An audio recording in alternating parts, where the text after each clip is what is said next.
Hi everyone, this is Dave from Geekanoids. Now, as you all know, on the Geekanoids channel, I get to test a whole range of compact cameras and digital SLRs and video cameras. And over the years, I've really grown to absolutely love every single aspect of photography and videography. Now, one of the compact cameras I've been testing recently is the Canon PowerShot SX280 HS. This is Canon's flagship PowerShot compact camera. I've been really enjoying my time with it so far. In this video, I want to talk to you about some of the things I've been liking and disliking, and also answer the question as to whether I will be keeping this Canon PowerShot camera to add to the arsenal of equipment that I use to record the Geekanoids videos and the Geek Vlogs videos as well. So let's take a look at it. It's a really nice solid build camera, and it's got a metal sort of body on it as well. Some plastic, obviously plastic buttons, etc., but a nice solid feel to the actual body. Everything actually lines up nicely. I do find myself nowadays really looking at the seams and joins of things and just see how the company has really taken care in manufacturing a product. If it's got a sloppy build and the lines are wonky, it sort of turns me off straight away. But with the PowerShot SX280 HS, Canon have done a really brilliant job.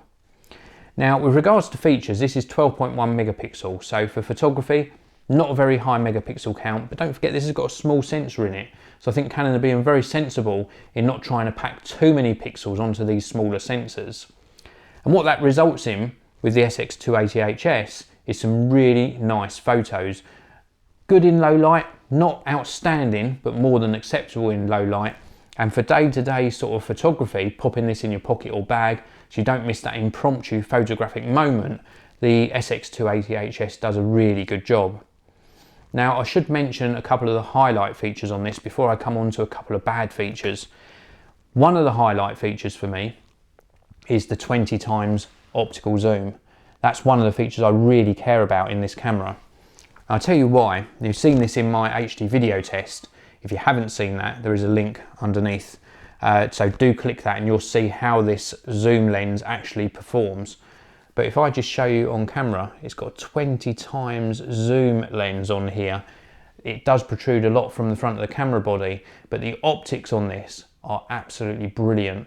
And whilst I was using this with the image stabilization switched on, it performs extremely well. You will not be disappointed with the zoom lens on this.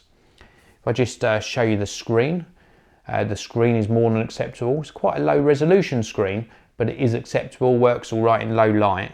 Then I'll come on to the other highlight feature of this, and that's the video capabilities. And this is what's probably sold me on the SX280 HS, and that is that it does 1080p video. In prior models of Canon compacts, you were sort of stuck at that 24 frames per second level. On this, it does 30 frames per second, but then it takes things one step further and it actually does 60 frames per second as well. Now again, I'm going to direct you to that link underneath this video to the HD video test of this.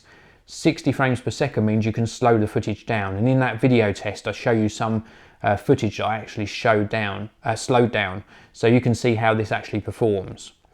I'm also going to just play back a couple of the photos I took on here as well. Let me just stand up. So this is one of the photos here. Really nice screen for previewing back photos. And then if we go back this way, you'll see that I've been primarily using this for video work. Lots and lots of video capture on there as well. So for both photo and video work, but with video being the highlight, this performs extremely well indeed. Very, very pleased with it. Now, I said that there are a couple of bad features, and there are a couple that really did disappoint me. The first one is the screen. Let me just go into sort of preview mode. Now, I'm not sure if you're going to be able to see this in the actual screen there, but as I move this around, the screen is very, very slow to update. It's smooth in updating, but it lags behind where you're actually pointing the lens. So it does update okay, nice and smoothly, but it's also as though it's almost as though there's sort of, I'm looking at it now, as though there's image stabilization on, or some sort of gyro that's slowing the screen down, so the screen sort of lags. Although it's smooth in the transitions, it's just like a millisecond behind where you're pointing the camera. That really annoys me a great deal, really does annoy me. I even got out 2 or 3 other cameras and tested those as well. One of them was a little bit laggy in the similar sort of way from a different manufacturer, but the other cameras I tested didn't have this issue. So not very pleased with that. The other thing I'm not very pleased with, if I just turn this off, is battery life. Oh my goodness, the battery life on this sucks big time. It's got a 1000 milliamp hour battery, it's an NB6L, so it's a decent battery. And I did a full charge on this, popped it in the camera. I recorded about, I don't know, half a dozen video clips and maybe 20 or 30 photos, and it was asking me to charge it.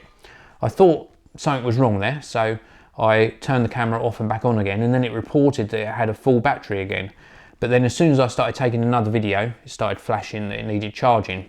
So I did a full charge, same again. I took probably about 12 videos and maybe about 20 or 30 photos, and again it was asking for a charge. So my guess is that with the PowerShot SX280 HS, that it's the video that's eating the battery. I think if you were snapping photos every day, click, click, click, click, I know it's not got a viewfinder, but if I was just snapping photos, I think it would be absolutely fine. I think it's the fact that when you start doing this video, either at 30 frames per second or 60, I don't think it makes any difference. That just really eats the battery life. So apart from that, apart from those 2 negatives, we've got GPS on here, we've also got Wi-Fi, we've got nicely laid out controls on the back, very, very nicely laid out. We've got a direct record button as well, so whatever mode you're in, you can invoke that recording in full HD. You can only access the 60 frames per second if you move the control dial round to the video mode. That's the only way you can shoot in 60 frames per second. If you're using any of the other modes and just hit that record button, then it's in 30 frames per second. So the actual screen, the flash works well, the build quality works well. I'm just looking around it as I talk to you. The one thing that is lacking from other cameras is we have got this sort of grip part on the front here, but on the back where you would normally get a thumb grip, that's where they put the mode dial. So you tend to rest your thumb on the mode dial as you're taking photos.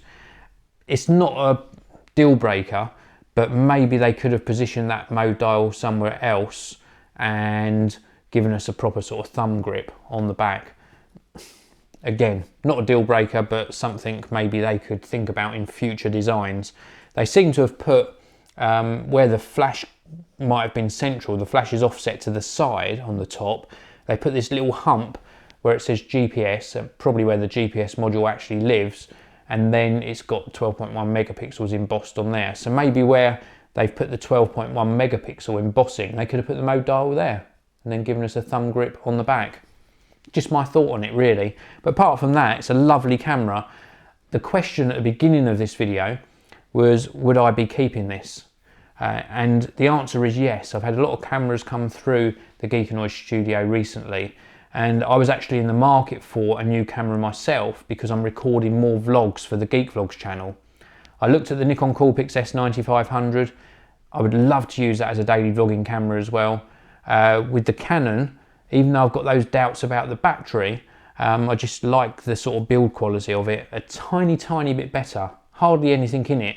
I think if I was going to just be buying one sort of now, and I didn't have both in the studio, so if it was a fresh purchase and I was looking at both of those cameras side by side, in fact I've got the Nikon one just up here, so if I was looking at these side by side on a shelf and I had the experience of using them both, I would probably just choose whichever one was cheapest.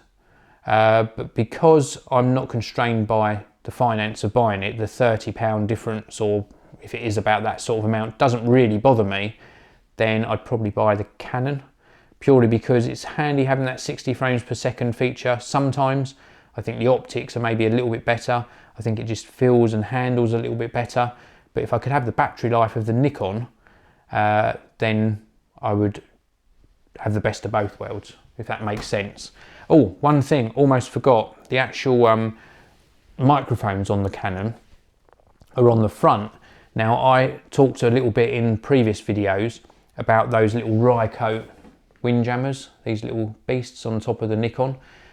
Obviously, if I put those on the microphones on the front of the Canon, then it would obscure the lens. We'd probably get some of the little fluff off of the windjammer going over the lens. So it's a very tight fit because the microphones are on the front of this one. But I do think the front-facing microphones are a better location when it comes to compact cameras. It's just a personal choice. I just think it's a better place to put the microphones because they're front-facing. They're facing your subject. So when I'm walking along doing a vlog like this, or when I've got it on my little tripod extender arm, then the microphones are facing me. So they're not facing, if I'm walking into wind, they're not facing the wind, so I don't get that wind noise as much on the SX280 HS. So I hope that's been interesting for you. That's how I've been using it. Let me know in the comment section below what you think of the actual design aspects, and whether you use a Canon or a Nikon or an Olympus or a Fuji. Let me know what you use in the comment section below. Thanks very much for watching. Please do hit that like button. I'll see you all in the next video.